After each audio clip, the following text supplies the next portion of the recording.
अक्सर art portfolio के requirements की लिस्ट देखकर सिर घूम जाता है ना। लेकिन चिंता की कोई बात नहीं है। आज हम इसी लिस्ट को एकदम सिंपल तरीके से समझेंगे। चलिए शुरू करते हैं।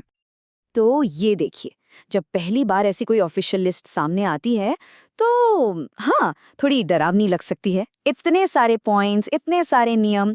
पर सच कहूँ, ये बस देखने में मुश्किल है। असल में ये काफी सीधा साधा है। तो जो सबसे बड़ा सवाल होता है वो है कितने। जवाब है 16। जी हाँ, कुल 16 आर्टवर्क्स। अब सुनने में ये नंबर थोड़ा बड़ा लग सकता है, लेकिन जैसे ही हम इसे टुकड़ों में तोड़ेंगे ना, सब एकदम क्लियर हो जाएगा। ठीक है, तो सबसे पहले बात करते हैं उस हिस्से की जो समझिए पूरे पोर्टफोलियो का दिल है। इसकी सबसे ज्यादा अहमियत है। इस सेक्शन में चाहिए आपकी 6 सबसे बेस्ट पेंटिंग्स। और एक बात ध्यान रखने वाली है, ये पिछले 2 साल के अंदर बनी होनी चाहिए। मतलब ये आपका लेटेस्ट और सबसे बेहतरीन काम दिखाने का मौका है। यहाँ पर एक लाइन है जो बहुत जरूरी है, स्केच से तैयार प्रोडक्ट तक। अब इसका मतलब क्या है? इसका सीधा सा मतलब ये है कि उन्हें सिर्फ आपकी फाइनल चमचमाती हुई पेंटिंग नहीं देखनी, वो ये भी देखना चाहते हैं कि वो पेंटिंग बनी कैसे। मतलब उन 6 बेस्ट पेंटिंग्स में से हर एक के साथ 2 चीजें दिखानी होंगी। पहला, उसका रफ स्केच, मतलब आपका शुरुआती आइडिया, और दूसरा वो फाइनल तैयार पेंटिंग। बस इससे पूरी सोचने की प्रोसेस, पूरा सफर साफ साफ नजर आता है। चलिए, अब आते हैं दूसरे बड़े हिस्से पर। यहाँ बात होगी आपकी बेसिक स्किल्स की, मतलब आपके आर्ट की नींव कितनी मजबूत है ये दिखाने की। तो इस सेक्शन के लिए चाहिए 6 काम। ये हैं आपकी ऑब्जर्वेशनल स्टडीज, मतलब देखकर बनाई गई चीजें। इन 6 स्टडीज में क्या क्या आएगा? इसमें नेचर स्टडीज भी हो सकती हैं और ऑब्जेक्ट स्टडीज भी। और सबसे अच्छी बात, कोई भी मीडियम इस्तेमाल कर सकते हैं, पेंसिल, चारकोल, वाटर कलर, जो भी मन करे। इसके बाद है 2 और पेंटिंग्स।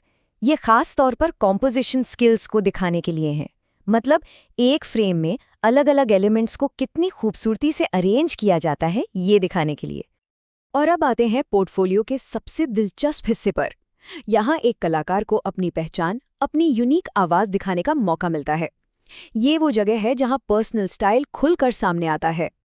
इसमें सबसे पहले है एक आर्टवर्क जो इंडियन फोक आर्ट पर आधारित हो। ये दिखाता है कि अपनी कल्चरल जड़ों की समझ कितनी है और उसे अपने काम में कैसे लाया जा सकता है। और नंबर 16 पर आता है आखिरी आर्टवर्क। ये पूरी तरह से आपका अपना स्टाइल है। यहाँ कोई नियम नहीं है, ये एक कलात्मक पहचान है, एक सिग्नेचर पीस। तो ठीक है, हमने सारे अलग अलग हिस्सों को देख लिया। अब सवाल ये है कि इन सब को मिलाकर 16 का नंबर कैसे बनता है। चलिए अब गिनती पूरी करते हैं। तो ये 16 का हिसाब कैसे बनता है?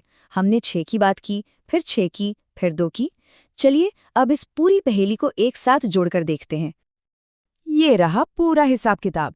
देखिए, 6 सबसे अच्छी पेंटिंग्स, 6 नेचर और ऑब्जेक्ट स्टडीज, 2 कॉम्पोजिशन वाली पेंटिंग्स, एक इंडियन फोक आर्ट और एक आपका अपना स्टाइल। और इन सब को मिला दें तो हो गए पूरे 16। देखा, उतना मुश्किल नहीं था। तो ये समझना बहुत जरूरी है कि ये सिर्फ 16 आर्टवर्क्स की एक लिस्ट नहीं है। नहीं, ये एक कहानी है। एक कलाकार के स्किल्स की, उसकी सोच की और उसके नजरिए की कहानी। हर एक पीस उस कहानी का एक जरूरी हिस्सा है। तो आखिर में बात सिर्फ रिक्वायरमेंट्स पूरी करने की नहीं है, बात अपनी कहानी कहने की है। तो सोचने वाली बात यह है कि किसी का भी पोर्टफोलियो वो कौन सी कहानी सुनाएगा।